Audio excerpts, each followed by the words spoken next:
안녕하세요. 작가와 문학에 대해 소개하는 써니제입니다. 유익하시다면 구독과 좋아요 눌러주세요. 오늘의 문학은 천일야화의 세 개의 사과입니다. 어느 날 칼리프는 백성들의 삶을 돌아보기 위해 마을로 나왔습니다. 한 노인이 가족들을 먹여 살려야 할 걱정 때문에 푸념을 하고 있었습니다. 동정심을 느낀 칼리프는 돌아오는 길에 되돌아가서 한 번만 더 그물을 던져서 거기서 건져 올리는 것이 있다면 대가로 백색행을 주겠다고 했습니다. 티그리스 강가에 이르러 어부는 그물을 던졌고 그물 안에는 뚜껑이 굳게 닫힌 아주 묵직한 괴짝이 하나 있었습니다. 칼리프는 즉시 제상을 시켜 백색행을 주게 한 후 어부를 돌려보냈습니다. 괴짝을 열어본 칼리프는 깜짝 놀랐습니다. 거기엔 어떤 젊은 여인의 시체가 들어있었던 것입니다. 백설보다 흰 여체는 여러 토막으로 잘려 있었습니다. 칼리프는 제상에게 올바른 통치를 하지 못해 내 백성에게 이런 슬픈 일이 일어났다며 교수형에 처할 것이라고 말했습니다. 제상은 며칠만 날짜를 주시면 이 수사를 마치겠다고 얘기했습니다.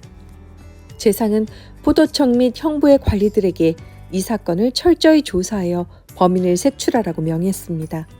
하지만 아무리 애를 써도 범인을 잡을 순 없었습니다. 사흘째 되는 날, 불쌍한 대신의 집에 형리가 도착해 궁으로 가자고 말했습니다. 칼리프는 대제상 자파르와 그의 부하들 40명의 교수형을 보고 싶은 사람은 왕궁 앞 광장으로 모이라고 했습니다. 이처럼 지나치게 가혹한 칼리프의 명에 도성에서 가장 정직한 사람들의 목숨을 빼앗으려고 하고 있을 때 갑자기 반듯한 용모에 옷도 아주 단정하게 입은 청년 하나가 군중들을 해치고 대제상 앞으로 나오더니 여기 모이신 모든 왕족들의 수장이시여 가난한 사람들의 피난처이신 존경하는 대제상님 당신은 이 범죄와는 아무 상관이 없습니다. 줄을 풀고 물러서십시오. 그리고 나로 하여금 티그리스 강에 던져진 여인의 죽음에 대한 죗값을 치르게 해주십시오. 바로 제가 살인범입니다. 그때 노인 하나가 다시 군중을 해치고 앞으로 나오며 대감, 이 젊은이의 말을 믿지 마십시오. 괴짝 속에서 발견된 여인을 죽인 사람은 바로 저입니다. 따라서 벌을 받아야 할 사람은 오직 저뿐이랍니다. 이렇게 노인과 청년은 말이 엇갈렸습니다. 대제상은 이 둘을 데리고 칼리프 앞에 엎드렸습니다. 청년이 말했습니다. 신자들의 사령관이시여, 이 살해된 여인은 바로 제 아내입니다. 그녀는 여기 계시는 이 노인분, 제 숙부님의 딸이기도 하지요. 그녀가 12살 때 결혼한 우리는 지금까지 12해를 같이 살아오며 슬하에 사내 아이 셋을 두었습니다. 그런데 지금으로부터 2달 전 그녀는 병에 걸렸습니다. 전 하루빨리 그녀를 병석에서 일으키기 위해 극진히 간호했습니다. 한 달쯤 지나자 그녀의 병세는 차도를 보였고 어느 날은 목욕탕에 가고 싶다고 했습니다. 그리고 저에게 사과가 먹고 싶다고 얘기했습니다. 전 바그다드를 뒤졌지만 사과를 구할 수가 없었습니다. 그러다가 발소라에 있는 폐하의 정원에 가면 어떻게 구해볼 수 있으리라는 귀뜸을 누군가에게 받았습니다. 아내를 사랑한 저는 그녀의 소원을 풀어주지 못하는 후회를 남기고 싶지 않아 즉시 여행 차림을 하고 보름 후에는 사과 3개를 구해 집에 올 수 있었습니다. 하지만 그때 아내는 사과의 욕심은 이미 지나가 버린 후였습니다. 그래서 사과를 받아 그냥 침대 밑에 두더군요. 그리고 이후에도 그녀의 병세는 크게 차도를 보이지 않아 저는 어찌할 바 몰라 난감했습니다.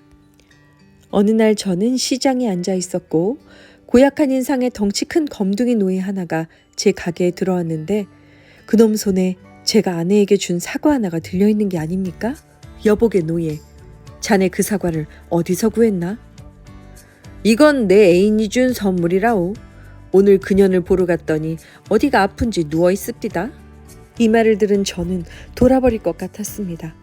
당장 집으로 가서 사과가 있는 곳을 보니 과연 2개밖에 없었습니다. 순간 맹렬한 질투의 불길에 휩싸인 저는 허리에 차고 있던 단검을 뽑아 이 불쌍한 여인의 가슴에 깊이 박았습니다.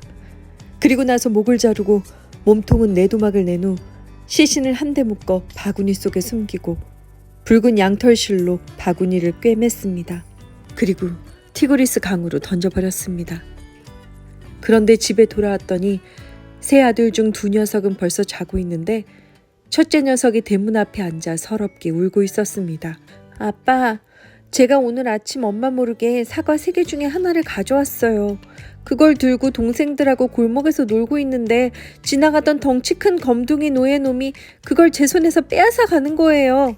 전 그게 병 드신 엄마 거라고 얘기했는데 들은 척도 않고 그냥 가버리는 거예요. 그래서 뒤따라가면서 소리 질렀더니 오히려 저를 돌아서서는 때리고 있는 힘을 다해 뛰어가 구불구불한 골목 사이로 꺾어져 버렸어요. 아들의 말을 들은 저는 정신이 멍해졌습니다. 그제야 내가 얼마나 끔찍한 일을 저질렀는지 깨닫고 땅을 치며 후회했습니다. 그때 여기에 계신 숙부님이 오셨습니다. 숙부님은 절 책망하지 않고 그저 저와 함께 우실 뿐이었습니다. 폐하, 이 이야기가 숨김없는 고백이었습니다. 이제 제가 저지른 범죄의 모든 상황을 아셨으니 절 처벌해 주실 것을 간청드립니다. 칼리프는 제상에게 그 흑인을 사흘 안에 찾아내라고 명했습니다. 하지만 그 흑인을 찾을 수 없자 사흘째 되는 날 대제상은 자기가 죽을 목숨이라고 생각했습니다. 대제상이 곧 죽을 것을 안 마을 사람들은 막내딸을 데려다가 제상에게 인사시켰습니다. 제상은 이 어린 딸을 각별히 예뻐했었습니다. 그가 입맞추려고 하는데 그의 딸 가슴 부근이 불룩하게 솟아있고 무언가 향긋한 냄새가 나는 것을 느꼈습니다. 얘야, 네 가슴에 있는 게 뭐니? 아빠, 이건 사과인데 껍질에 우리 주군이신 칼리프의 조남이 새겨져 있어요. 우리 집 노예 리안이 이색행을 받고 저한테 팔았어요. 대제상은 즉시 그 노예를 불러오게 했습니다. 마침 근처에 있던 노예가 불려오자 이 악당놈, 어디서 이 사과를 훔쳤느냐? 정말 맹세하는데요. 이것은 대감님 집에서 훔친 것이 아니고 칼리프님의 정원에서 훔친 것도 아니에요. 일전에 제가 골목길을 지나갔는데 꼬마애들 너덧이 놀고 있었는데 하나가 사과를 들고 있기에 소인이 잽싸게 가로챈 것이에요. 자파르는 일개 노예의 하찮은 장난이 한 여인을 죽게 만들고 나아가 자신의 죽음마저 초래할 뻔했다는 생각에 기가 찰 뿐이었습니다. 그는 노예를 칼리프에게 데려갔습니다. 칼리프는 다시는 이런 일이 일어나지 않게끔 그를 벌할 필요가 있다고 제상에게 말했습니다. 그리고 제상은 이 이야기보다도 더 놀라운 얘기를 알고 있다고 칼리프에게 말씀드렸습니다. 신자들의 사령관이시여, 옛날 이집트에 한 위대한 술탄이 있었습니다. 술탄의 제상에게는 샘쉐딘 그리고 누레딘이라는 아들이 있었는데 둘 다 용모가 준수할 뿐 아니라 모든 면에서 아비의 본을 따르고 있었습니다. 특히 둘째는 남자가 지녀야 할 미덕을 모두 갖추고 있었습니다. 그들의 부친인 제상이 죽자 술탄은 형제를 불러 둘에게 제상의 옷을 입히고 말했습니다. 두 사람의 우애가 깊다고 하니 공동으로 제상직을 맡아주었으면 하오. 열심히 일해주시오. 둘은 한 달 후부터 어전회의에 나갔습니다. 그리고 술탄이 사냥을 갈 때마다 둘 중 하나가 수행하여 따라갔습니다. 동생, 우린 아직 결혼하지 않은 몸이고 이렇게 사이가 아주 좋지 않나? 내게 좋은 생각이 있는데 적당한 양갓집 규수 중 두 자매를 골라 한나란 씨에 같이 결혼을 하는 거야. 내 생각이 어때? 형님, 정말이지 우리의 우애에 걸맞는 기막힌 생각입니다. 형님이 좋아하시는 건 저도 항상 찬성입니다. 우리의 아내들이 신혼 첫날 밤에 동시에 임신해서 같은 날에 아기를 낳는 거야. 넌 아들, 난 딸. 그리고 얘들이 성장하면 둘을 결혼시키자고. 그런데 만약 결혼이 성사될 경우 제가 아들에게 지참금을 쥐어줘야 하는 건가요? 그야 당연하지 않겠나? 관례적인 혼수 이외에도 자네는 최소한의 3,000색행과 3곳의 영지와 노예 3명을 준비해야 할 것세. 거기에 대해선 동의할 수가 없는데요. 형님은 다른 사람을 이용해서 한몫 챙기시려는 것 같은데요. 아니 뭐야? 네 아들 나중에 벼락이나 맞아라. 뭐야? 내 아들이 내 딸보다 더 고귀하다고? 감히 내 딸의 짝이나 될 수 있을 것 같아? 둘은 이렇게 싸우다가 집으로 돌아갔습니다. 다음 날 아침 일찌감치 일어난 샘세딘 모하마드는 궁으로 갔습니다. 그리고 술탄과 함께 카이로 북부의 피라미드들이 있는 지방으로 향했습니다. 한편 누레딘 알리는 뜬 눈으로 밤을 지새웠습니다. 아무리 생각해봐도 앞으로는 형과 친하게 지낸다는 것은 어려울 것 같았습니다. 그래서 그는 짐을 챙기고 여행을 다녀오겠다고 집을 나섰습니다. 그는 발소라에 이르렀고 거기서 그곳의 대제상을 만났습니다. 전 이집트 출신으로 카이로에서 태어났습니다. 제 친척 중 하나가 너무도 저를 미워해 고국을 떠나 이 나라 저 나라를 떠돌며 그냥 세상 구경이나 하며 살기로 결심했습니다. 둘째 왕자를 좋게 본 대제상은 자신의 딸과 혼인시키고 싶다고 얘기했습니다. 그리고 발소라 왕국의 대제상 자리와 전 재산을 물려주겠다고 했습니다. 기이하게도 발소라에서 누레딘 알리의 결혼식이 있는 날 카이로에서는 샘세딘 모하마드의 결혼식이 있었습니다. 기이한 것은 이것만이 아니었습니다. 그로부터 9달 후 카이로에 샘쉐딘 모하마드의 처는 계집아이를 낳았고 같은 날 발소라에서는 누레딘 알리의 아내가 사내아이를 낳았던 것입니다. 누레딘의 아들은 쑥쑥 자라나 머리는 비상하고 인물은 아주 빼어나게 되었습니다. 그러던 어느 날 누레딘은 큰 병에 걸려 들어 눕게 됐습니다. 아들아, 난 이집트에서 태어났단다. 네 조부께서는 그 왕국의 술탄의 재상이었다. 하지만 어떤 일이 생겨서 난 형님과 헤어져 이 나라에 오게 되었고 현재의 위치까지 이르게 된 거야. 내게 수첩을 한 권 줄 터이니 자세히 알고 싶으면 읽거라. 수첩에는 나와 네 어머니의 결혼식 날짜와 네가 태어난 해와 날도 적혀 있다. 언젠간 출생의 상황을 알 필요가 있을 터이니 잘 간직하도록 해라. 그리고 내가 5가지 금연을 남기려 하니 잘 새겨들어라. 첫째는 아무하고나 어울리지 말고, 둘째는 그 누구에게도 해를 끼치지 말며, 셋째, 다른 사람들이 너를 힐책하고 심지어는 욕한다 할지라도 그냥 잠잠히 있거라. 넷째는 술을 마시지 말 것이며, 마지막으로 너의 재산을 아껴라. 아버지가 죽자 아들 핫산은 2달 동안 눈물로 집 밖에 나오지 않았습니다. 심지어 술탄을 찾아뵙는 의무조차 소홀히 했습니다. 술탄은 진노했고 그를 잡아오라고 했습니다. 이 소식을 들은 핫산은 도망을 갔습니다. 그는 이삭이란 이름의 유대인을 만나게 됩니다. 도련님, 전 도련님의 부친이신 대제상님을 생전에 가까이 모셨던 사람입니다. 지금 대제상님이 소유의 상품들을 실은 배 여러 척이 발소라로 오고 있습니다. 이젠 도련님 소유가 되었으니 혹시 그 물건들을 제게 팔 수 없으신지요? 모든 물건은 현금으로 살 용의가 있습니다. 우선 처음 도착하는 배부터 제게 넘길 의향이 있으시다면 천색행을 드리겠습니다. 이 돈주머니 속에 지금 돈이 있습니다. 이 제의는 하느님이 내려주신 은총이나 다름이 없었습니다. 핫산은 그 자리에서 증서를 만들어 그에게 주었습니다. 핫산은 부친의 무덤에 가서 엉엉 울었습니다. 이젠 어디로 가야 할지 몰랐기 때문입니다. 그렇게 피곤과 한숨으로 울다가 잠든 핫산에게 정령이 나타났습니다. 낮 동안에는 공동묘지에 숨어 있다가 밤이 되면 전 세계를 돌아다니는 정령이었는데 누레딘 알리의 묘당 안에 어떤 젊은이가 있는 것을 알아챈 것입니다. 정령은 핫산을 바라보다가 다시 하늘 높이 올라갔습니다. 거기서 어떤 요정과 우연히 마주쳤습니다. 서로 인사를 나누고 정령은 요정에게 내가 살고 있는 공동묘지에 한번 내려가 보시겠소? 아주 기가 막히게 아름다운 사람을 보여주겠소. 그래요? 과연 상당히 잘생겼군요.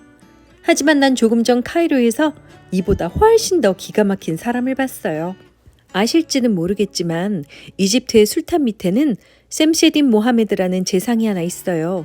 이 재상에겐 20살 남짓한 딸이 있는데 그녀는 세상에서 가장 아름답고 완벽한 사람이죠. 술탄은 이 아가씨의 미색을 소문으로 듣고서 얼마 전에 그녀의 부친인 재상을 불러 재상의 딸과 결혼하고 싶다고 얘기했죠. 당황한 재상은 술탄에게 아뢰옵기 황송하오나 폐하의 뜻을 따를 순 없사옵니다. 폐하께서도 아시다시피 제게는 누레딘 알리란 동생이 있습니다. 저처럼 폐하를 섬기는 재상 중에 하나였죠. 그런데 형제간의 사소한 말다툼 끝에 그가 갑자기 사라져버려서 이후의 소식은 알 수가 없게 됐습니다. 그러다 나흘 전에야 비로소 그에 대한 소식을 들었지요. 발소라 술탄의 대제상으로 지내다가 거기서 아들을 하나 남기고 죽었다는 소식이었습니다. 우리 형제는 한 가지 약속을 했었습니다. 자식을 갖게 될 경우 둘을 혼인시키자고 말입니다. 저는 죽은 동생이 이 약속을 이루어지길 바랬다고 확신하고 있으며 저 역시 꼭 지키고 싶습니다. 폐하, 매우 황송하오나 저로 하여금 이 약속을 지킬 수 있도록 허락해 주십시오. 이 말을 들은 이집트의 술탄은 매우 화가 났습니다. 화가 난 술탄은 앞뒤가 꼽추인데다가 쳐다보기도 무서울 정도로 못생긴 마부 하나를 불러오게 했지요. 그리고는 셈세진 모하마드에게 그의 딸과 이 마부의 결혼에 동의하라고 명령했습니다. 난 그녀의 모습을 보았는데 그렇게나 아름다울 수가 없었답니다. 유정이 말했습니다. 당신이 무슨 말을 하든 난 그 아가씨의 미모가 이 청년을 능가한다는 것을 믿지 않소. 이 청년이야말로 꼽추에게 예정된 그 아가씨의 짝이 될 만한 남자예요. 그러니 우리 좋은 일 한번 해봅시다. 정령이 말했습니다. 정령은 핫산을 공중에 떠오르게 하고 바로 이집트로 옮겼습니다. 잠에서 깬 핫산은 깜짝 놀랐습니다. 정령은 그의 어깨를 치더니 목욕탕 앞으로 가라고 했습니다. 자, 저기 보이는 목욕탕 대문 앞으로 가서 모여있는 사람 틈에 끼어 그 사람들을 따라가 잠시 후 결혼식이 열린 홀 안으로 들어가시오. 신랑은 꼽추이니 쉽게 알아볼 수 있을 것이오. 홀에 들어가면 신랑 오른편에 서서 당신 가슴에 차고 있는 돈주머니를 열어 행진하고 있는 악사들과 춤꾼들에게 나누어 주시오. 홀 안에 들어가면 신부 주위에 여종들이 보일 것인데 인색하게 굴지 말고 돈을 듬뿍듬뿍 꺼내 아낌없이 나눠주시오. 핫산의 삼촌인 재상은 자기 조카가 가까이 있다는 사실을 꿈에도 모르고 있었죠. 수이들은 혼잡을 피하기 위해 횃불을 들고 따라온 종들을 집안에 들여보내지 않았습니다. 핫산도 들어가지 못하게 되었습니다. 하지만 안으로 들어가야 하는 악사들이 핫산과 함께가 아니면 자기들도 들어가지 않겠다고 버티며 이분은 종이 아니오. 이분 모습을 보면 뻔히 알 수 있지 않소? 아마도 외지에서 오신 분으로 우리 도성의 결혼 예식은 어떤 식으로 진행되는지 보고 싶어 오셨을 것이오. 라고 말했습니다. 신부는 아름답게 치장하고 앉아 있었지만 얼굴엔 깊은 슬픔이 어려 있었습니다. 핫산이 홀에 들어서자 모든 부인들의 시선은 일제히 그쪽으로 쏠렸습니다. 모두들 그의 멋진 체격과 우아한 거동, 그리고 준수한 용모에 넋이 빠져버렸기 때문입니다. 부인들은 수군대기 시작했습니다. 우리 신부에게 합당한 사람은 이 못난 꼽추가 아니라 그렇게도 잘생긴 젊은 청년이라고요. 핫산은 정령이 시킨 대로 시녀들에게 그 말을 마구마구 주었습니다. 그럴 때마다 그들은 땅에 떨어진 그 말을 다투어 줍느라 서로 밀쳐대면서도 유쾌하게 웃었습니다. 7번 옷을 갈아입는 의식이 끝나자 악사들이 연주를 그치고 물러가면서 핫산에게는 그냥 거기 남아있으라고 손짓했습니다. 부인들 역시 그런 뜻의 눈치를 보내면서 이 집에 속하지 않은 모든 이들과 함께 물러갔습니다. 신부가 옷을 벗으러 시녀들과 함께 자신의 방으로 들어가자 홀에는 꼽추와 핫산 그리고 몇몇 하인만 남았습니다. 정령은 꼽추가 용변을 보러 밖에 나가고 없을 때 핫산에게 신부가 있는 방에 들어가라고 했습니다. 그리고 그녀에게 자신이 진짜 남편이라고 말하라고 했습니다. 정령은 꼽추를 잡아두고 절대로 들어오지 않게 하겠다고 말했습니다. 정령은 커다란 검은 고양이로 변신하고 그가 용변을 보고 있는 장소로 숨어들어 섬뜩한 소리를 내며 울기 시작했습니다. 고양이는 몸집을 점점 부풀려 커다란 당나귀만큼이나 커졌습니다. 이를 본 꼽추는 구조를 요청하기 위해 소리를 질렀지만 두려움에 전신이 얼어붙어 입만 크게 벌릴 뿐 한마디도 소리를 낼 수가 없었습니다. 그리고 고양이는 지금부터 해가 뜰 때까지 꼼짝하지 말고 여기에 있으라고 했습니다. 한편 정령의 격려를 받은 핫산은 홀을 거쳐 신방에 숨어들었습니다. 방에 들어온 신부는 꼽추 대신 핫산이 너무도 우아한 태도로 자신을 맞아주는 것을 보고 깜짝 놀랐습니다. 아가씨, 당신의 아름다움을 누리게 될 행운아는 바로 나입니다. 술탄께서 장난으로 부친이신 제상님을 속인 것이고 진짜 남편으로는 날 골라놓으셨던 것입니다. 정말인가요? 전 평생을 불행하게 살아야 될 거라고 체념하고 있었어요. 당신처럼 멋진 분을 얻게 돼서 정말 기쁩니다. 잠시 후 둘은 신혼 첫날 밤을 보냈습니다. 두 연인이 잠들어 있을 때 정령은 요정을 만나 그들이 지금까지 잘 진행해온 일을 이제는 마무리할 때가 되었다고 말했습니다. 요정은 두 연인이 깊이 잠들어 있는 방에 들어갔습니다. 그리고 네이와 호빠지만 걸치고 있는 핫산을 그대로 들어올린 후 정령과 함께 시리아 다마스쿠스의 성문 앞까지 놀라운 속도로 날아갔습니다. 그들이 거기 도착했을 때 모스크의 성직자들이 백성들에게 새벽 기도 시간을 알리기 위해 큰 소리로 외치고 있는 시간이었습니다. 요정은 잠들어 있는 핫산을 성문 옆 땅바닥에 내려놓은 후 정령과 함께 떠났습니다. 성문이 열리자 성 밖으로 나가려고 일찍부터 기다리고 있던 사람들이 우르르 몰려왔습니다. 그들은 핫산을 보고 크게 놀랐습니다. 이때 가벼운 바람이 불어와 그의 네이자락을 들어올리자 눈보다도 흰 가슴이 드러났습니다. 그의 피부가 너무나도 희고 깨끗했던지라 사람들은 일제히 탄성을 질렀고 그 소리에 청년은 잠이 깼습니다. 핫산은 사람들에게 자신의 이야기를 했습니다. 하지만 사람들은 어제까지 카이로에 있던 사람이 다마스쿠스에 있을 순 없다면서 미친놈이라고 비난했습니다.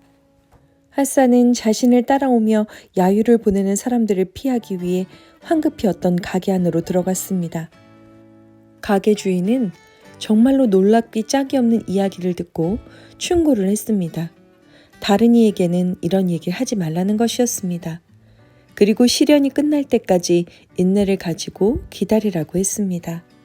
그는 마침 자신에겐 자식이 없으니 만일 동의한다면 아들로 삼고 싶다고 했습니다. 자신의 양자가 되면 시내를 돌아다닐 때 더 이상 까부는 사람은 없을 것이라고 했습니다. 다마스쿠스에서 이런 일이 일어나고 있을 때 잠에서 깨어난 모하마드의 딸은 옆에 핫산이 없는 것을 보고 그가 자신의 잠을 방해하지 않으려고 살며시 일어나 나갔다가 다시 들어올 것이라고 생각했습니다. 아침에 아버지 모하마드가 왔고 아버님, 제가 어제 결혼한 사람은 죽음보다 싫어하는 꼽추 그 사람이 아니었어요. 저의 신랑은 아주 잘생긴 청년이었어요. 의자 위에 제 남편이 벗어놓은 옷가지가 보이실 거예요. 그걸 살펴보시면 무언가 해답을 찾을 수 있지 않으시겠어요? 이건 재상이 쓰는 터번 같은데. 가위를 가져오너라. 칠밥을 뜯어내니 그 속에는 수첩이 한 권 들어있었습니다. 누레딘 알리가 운명하면서 아들에게 남긴 것으로 핫산이 소중히 보관하기 위해 터번 속에 숨겼던 것입니다.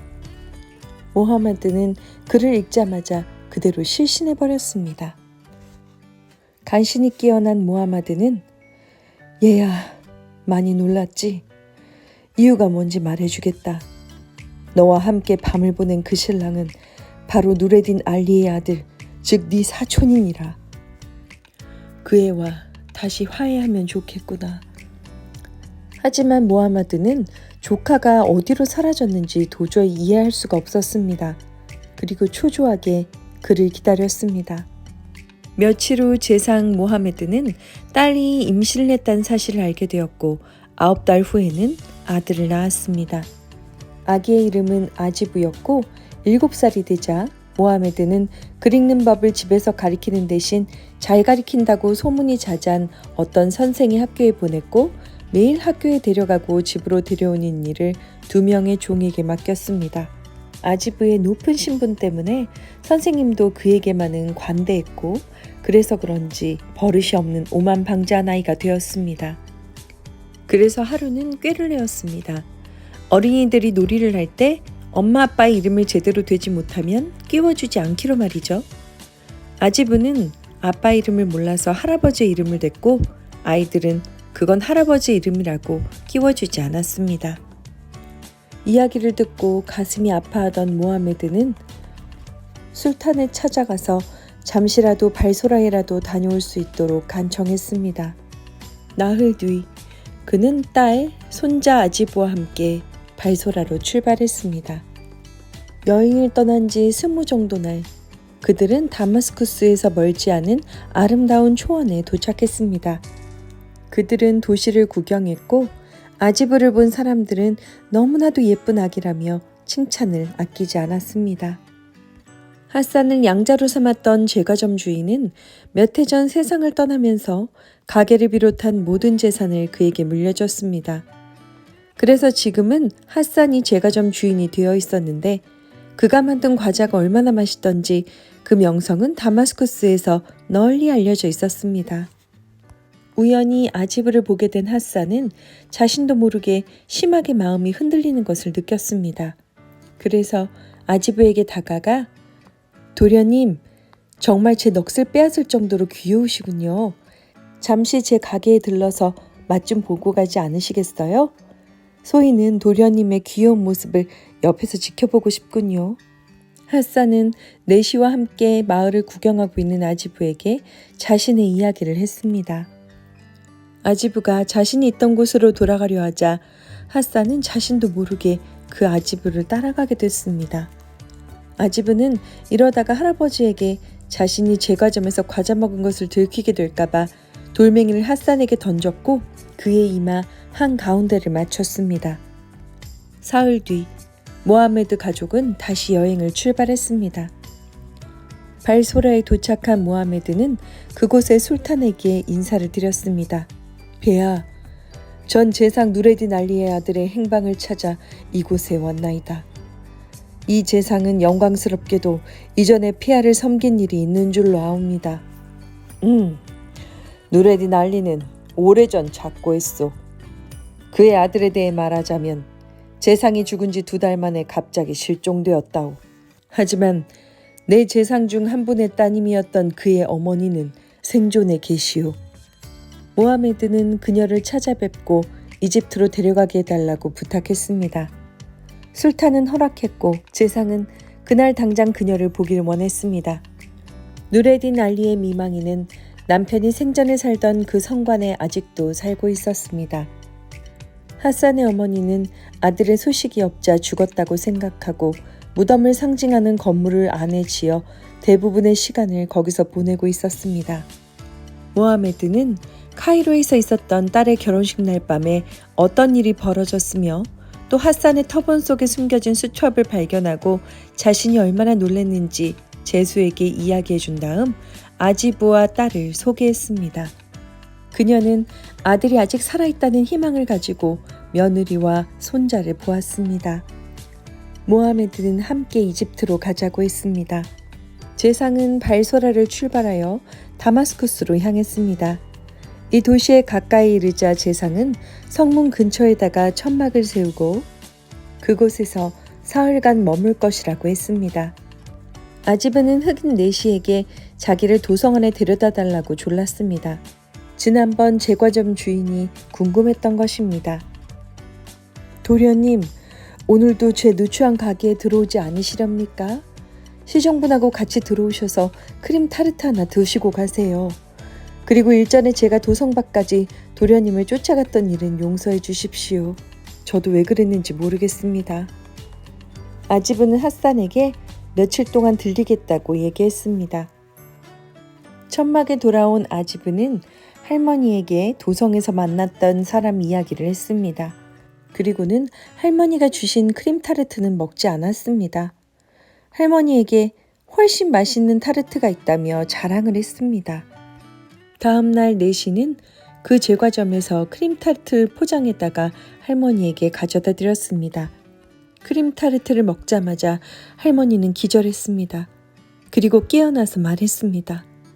하느님, 내 아들이에요. 이 크림 타르트를 만든 건 사랑하는 내 아들 핫산이라고요. 제가 가르쳐주는 크림 타르트를 만드는 방법을 전수받은 사람은 바로 저의 아들 핫산뿐이랍니다. 이 과자를 만든 사람은 그 애가 틀림없어요. 재상은 궁으로 죄과사를 데려오도록 했습니다. 제산과 핫산이 대화를 나누는 동안 두 여인은 숨어서 핫산의 모습을 유심히 살펴보았습니다. 오랜 시간이 흘러 모습이 변하긴 했지만 그를 알아보는 것은 어려운 일이 아니었습니다. 아들과 남편을 되찾은 두 여인은 순간적으로 강렬한 기쁨에 휩싸여 그만 정신을 잃고 말았습니다. 부인을 만난 핫산은 꿈인지 생시인지 알 수가 없었습니다. 어머니와 아들의 모습을 본 핫산의 기쁨은 정말로 말로 표현할 수가 없었습니다. 제상은 자신의 나라로 돌아와 궁으로 가서 술탄에게 여행의 행복한 결말을 보고했답니다.